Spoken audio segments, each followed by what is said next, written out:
Hey, what's up guys? John here. We're seeing a very interesting trend across a lot of corporations, such as Meta and Facebook, and we're seeing across Uber and Twitter and a variety of large players. And what I'm wondering, I'm scratching my head, I'm wondering, why would, and before I even begin this, please hit the like button and share this with everybody. Share this with a really close friend, whoever's close to the economy that you talk business with, that talk about the economy with, share this. The more people that are aware of what's going on, the better. Now, we would think in an inflationary environment, the real winners are going to be, people that own shipping and distribution, such as Walmart and Home Depot and Amazon, right? And then we're going to think tech companies because they have very little cost. I mean, we're giving them our data for free, and then they're selling it to advertisers, and they're benefiting in a variety of different ways, right? And they're hosting everything online, so they don't have real hard costs like a traditional business. Now, why are they laying off employees across the board? And a lot of companies such as Meta, they're going through a hiring freeze right now. They're not even hiring. And we have companies such as Better.com just laid off another 4,000 employees. We all remember that guy from that Zoom call. Noom, 495. Peloton, 2,800. Thrasio, 20% of the staff. And then we have Robinhood just laid off 300. Wells Fargo, an unknown number. The list continues to go on and on and on. Now, why are these companies laying off at this moment? Now, this is my belief. This is one of the reasons I believe that they're laying off right now and not getting aggressive. Because in a traditional economy, you would want to, and just like the book, The Art of War, you want to strike when your enemy is weak. Well, if small business right now is weak because of inflation costs and the labor issues and everything that these small businesses are going through, wouldn't that be the time to strike, right?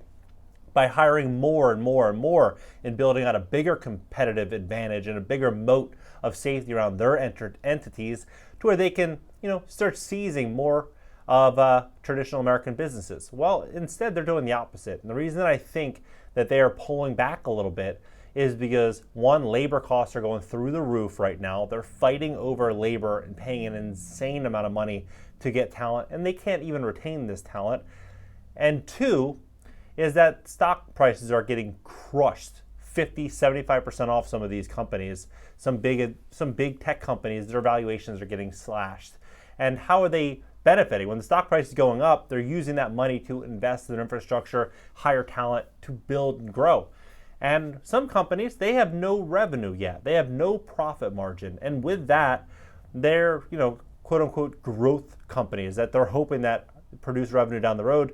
What we're seeing though is in an environment where we have interest rates going up and we have fear in the markets and tech companies are getting slashed, we're seeing capital get pulled back from venture capitalists, private equity firms. People are taking some risk off the table. And for that, we're seeing tech companies doing what they're doing, which is these layoffs and these hiring freezes. I personally think that what is the unique transition from where we are now to where they are going to go is likely going to be outsourcing, as I've mentioned in a former video that I am personally forced to do, which is outsourcing talent. I think what they're going to do is they're going to start outsourcing more and more and more over the coming couple years to places like India and other countries, because they can hire affordable labor. They can get really hardworking talent. And it's very challenging to hire in America, and especially at the rates in which they're offering, $250,000, $300,000, $350,000 a year for an employee,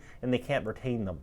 Whereas if they took $100,000 a year and they offered it to someone in India or in South America, which now Shopify and a variety of other tech companies are actually going to South America and Brazil and buying up real estate and holding their offices there, and bringing in engineers. I was talking about this before, paying like $85,000 for an engineer. That same engineer in Silicon Valley, might cost $280,000, $380,000, right? And so this is what I think is going to happen. We're going to start to see a lot of this talent start flooding overseas, no doubt about it. The question I ask myself is, what's going to be the net result to American companies? Because initially, America was built on these small businesses, these face-to-face interactions, and every business would stay inside their local city, county, or jurisdiction. Then tech came in. Tech kind of broke that all up.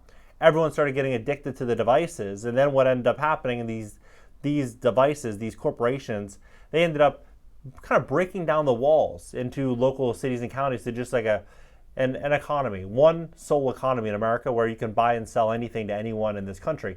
Well, now that talent, that opportunity is now all flooding overseas. And I think over the next 5 years, we're going to see more and more and more of that. But unfortunately, we're going to see a lot of the opportunities fade and go away. So I think that we're going to see a lot of pain in the tech sector in the short term, probably over the next about 6 months, a year. As we start to see stocks fall and fall and fall more and more and more, they're going to get more defensive. And when they get more defensive, it's not going to be great for America, at least in the short term for keeping money here. I think a lot of money is going to start really, really flowing. What do you think about all this? Drop your comments below. Hit the like button. Subscribe here. Also on my second channel. It's going to be a podcast.